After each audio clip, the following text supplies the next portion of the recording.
Bob. When you look at what Daniel Jones has meant to this team, I was asking some of the players and some of the coaches, uh, how obsessive is he? Can you give us any examples of how it is? Because JT was saying I could be in the lunch line or breakfast line. He's talking to me about something. Shane was like, "Yeah, we're probably gonna get a text, every now and then when we're after hours." So for you, what is it like as the offensive coordinator, just making sure that this guy is ready for game days? Yeah, as we're putting the plan together as a coaching staff, we sort of have our set of meetings and our weekly schedule that we go through.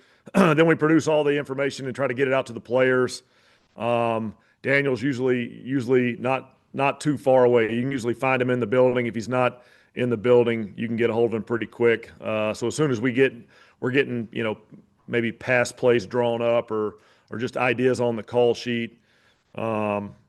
He's able to digest them and sometimes has input, sometimes has ideas on how to improve them or how maybe they could fit our guys better or something just he's a little more comfortable with or would like better this week. So he's been great at communicating with us as a coaching staff, really throughout the week, right? So this time of the week, for an upcoming opponent, we're putting together different parts of the game plan, but all week, we're practicing plays, we're walk-throughing plays, we're watching the tape. There's a lot of opportunities to take a play and make it a little bit better or refine it or change a detail here or there. And sometimes those have a big outcome in the game, and it's just a very small detail. And Daniel has a great perspective on that, and you love when your quarterback has that perspective and has that interest in putting himself and his teammates in the best possible chance to have success. So Daniel's been great working through all that stuff, and sure he'll keep doing it, doing a good job right now. So JJ. Jim Bob, it's probably impossible to have a game where you don't give up any pressures. But for Daniel, his ability to avoid sacks on those plays, just what does that do for the offense to avoid those kind of negative drive killing plays? yeah, you're right. I mean, in this league, the defensive line, the defensive pass rush is so valuable to NFL defenses and something we spend a lot of time offensively thinking about how best to protect, and our guys up front take such great pride in it. But gosh, these defensive linemen are something else in this league. You're going to have a little bit from time to time. We just talked about some of the scheme stuff. We love drawing all these plays up as coaches, but every now and then it is not open, man. We drew up a play and they played a better coverage than our play, and we just don't have much for the quarterback. For him to be able to maybe take off running and get a first down, or maybe it was there, but there was a little something in the pocket and he had to move. For a quarterback to turn an occasional 3rd and 5 or 3rd and 8 into a first down is pretty valuable in this league because they are difficult. Converting those third downs are difficult. So it's been good to see him make a couple of those plays.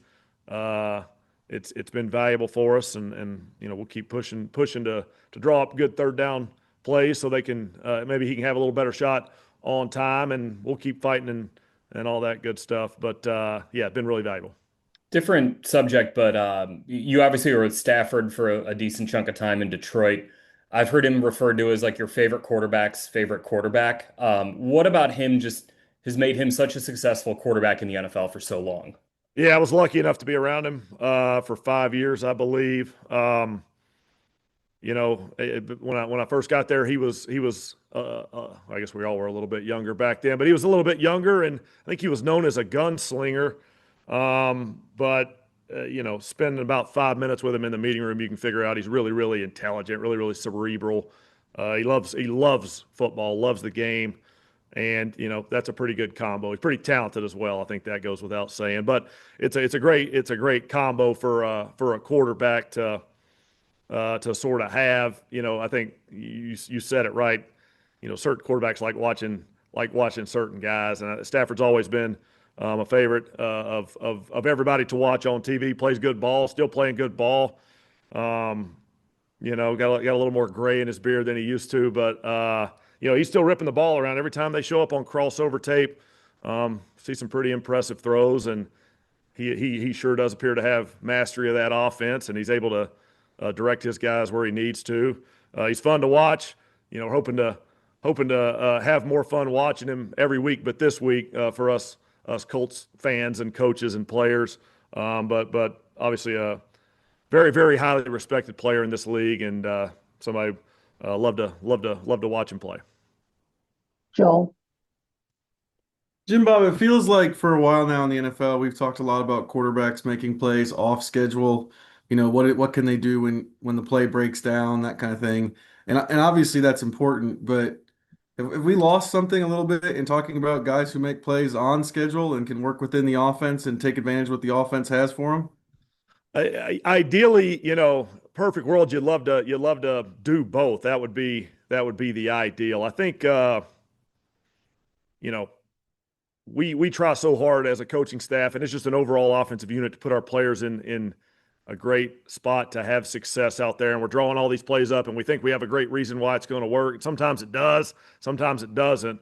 When it does, you really want the quarterback to take advantage of that thing and get the ball out where he needs to on time, and let our guys go play within that system. And that's when the ball gets distributed and everybody's getting their touches. And, the ball's out pretty quick because probably one of the early reads was open because the scheme was maybe good on that particular rep. But there's going to be times when that's not the case, whether it's a better defensive scheme call by the opposing defensive coordinator or just great coverage or a great pass rush or any of those things.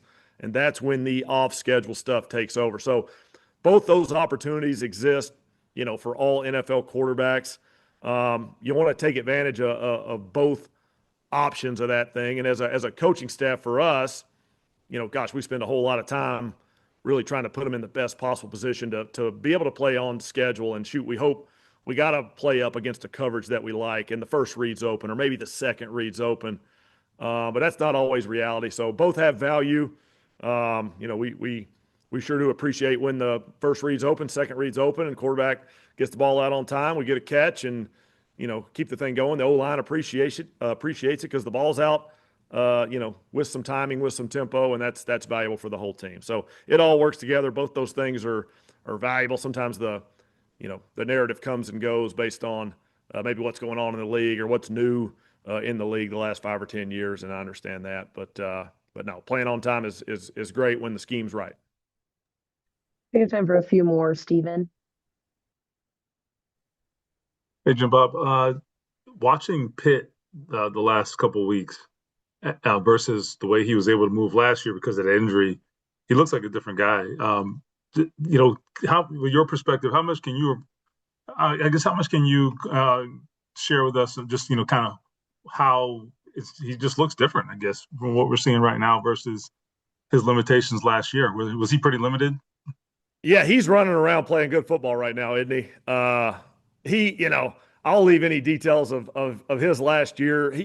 We talked about it a bunch. Pitt's so tough and gutty. He's not going to talk about all that stuff too much. But yeah, he fights through stuff, and a lot of our guys fight through a ton of stuff. But Pitt has fought through different things in his career, and I think right now he's out there running around playing good ball and getting the ball in his hands. And quite frankly, I don't know if it's been celebrated enough. I hadn't read enough of the articles or whatever. But Pitt is blocking his tail off. I mean, there's a lot of safeties down in the run game, and here comes number 11 to block them. That's really valuable for us. He's out there playing fast. He's having fun. He's playing tough football, catching everything in sight. Just being Pitt. He's just being Pitt. So great to see that. We got to, we'll keep that going with him and, keep moving him around. So he's doing different things in different spots and all that good stuff. Yeah, he's running around looking good, playing good ball. It's early in the season. It's been good to see. Been fun. Does it make it easier for you to get other guys to buy in, and your guys do anyway, but does it make it easier for you to get guys to buy into those other aspects of the game when the guy who's making $20 million is doing it? I think it's so important that your best players sort of encompass the values that you think are important. And there are many roles that happen within a football play, within a football game. Some of them are very unselfish. They don't get talked about much, and it might be wide receiver blocking in the run game. How many articles have been written? Maybe just a few, but not many. How many articles are written about that? But it does matter, right? It does matter for JT popping that run through the second or third level of the defense. It's something we really value as a team, as an offense. If I'm a young receiver and I see Michael Pittman blocking, I can't not block. How could I not block, And I think it's good for the whole offense when we try as a coaching staff to celebrate those unselfish decisions and movements and sort of actions that our guys do. So yeah, the veterans set the tone of the whole thing around here. And when the vets go about their business the right way, and we're so lucky to have a great group of veterans that do that day in, day out, they just attack every day. It sets the culture, and then the young guys, they have no choice but to follow. They don't know any better. What do we do around here? We block safeties in the run game. We're receivers. That's what those guys do. We got a really good group of guys doing that. And Pittman just really had a nice week last week of playing good football. Thanks. Kevin. Hey, Jim Bob. JT's numbers in the second half are pretty eye-popping here this season. What do you point to for that? He just is relentless going about his business carrying the football. There are going to be certain games where whether or not you have a certain plan going in and the defense makes an adjustment and you have to readjust sort of your run game plan, or just maybe different aspects of the offense are working a little bit and it loosens up some of those run looks. I think sometimes that factors into maybe a run feeling a little bit different in the first quarter than the third or the fourth. But JT keeps coming. JT gets stronger as the game goes on. I think he's out there running hard, whether it's the first quarter, the fourth quarter. Anytime he's out there able to play, he's out there playing hard, and our guys up front are blocking hard. And whether it's first half or second half, look to keep giving him those opportunities. And he's certainly made the most of them. Been fun to watch him run and hit a couple of those things, and make some of those moves in space and be able to celebrate some touchdowns. And then depending on obviously Alex's status for the week, you might need more from AD. I know the snaps haven't been maybe a huge number for him, but you guys have targeted him a good amount when he's on the field. What have you liked from him so far?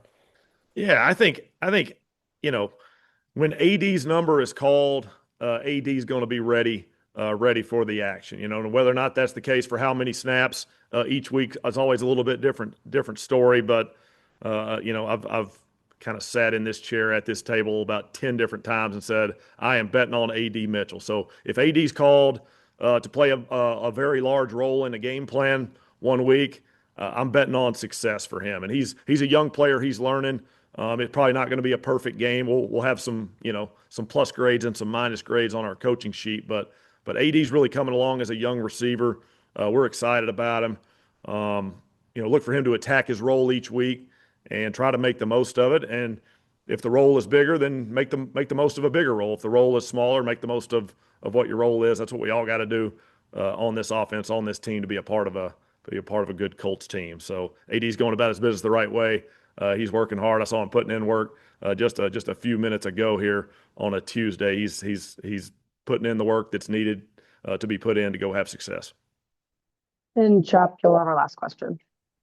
Yeah, KB kind of got mine, but I guess the thing is, in year two, is he better equipped for a heavier role, whatever that is, just because it's year two and he's been through whatever he's been through? Yeah, I think rookie going to second year is a big sort of career jump for a lot of players, especially in the receiver room. History has proven out that a lot of times guys will really make a jump after that first year. Sometimes it's a comfort level thing. Sometimes it's just offensively sort of figuring out how they fit into the offense, or maybe it's just us offensive coaches figuring out how best to utilize these guys and put them in position to have success. I think he's learned a lot over his first year and a half in the NFL. Like I said, I think the future's bright for him. He's got to go put in the work and go earn that bright future, go earn that success. But I see him doing it. I see him working the right way. I think year two shaping up to be a good one for him. But there'll be some opportunities for him out there. We'll look forward to watching him go try to take advantage of them.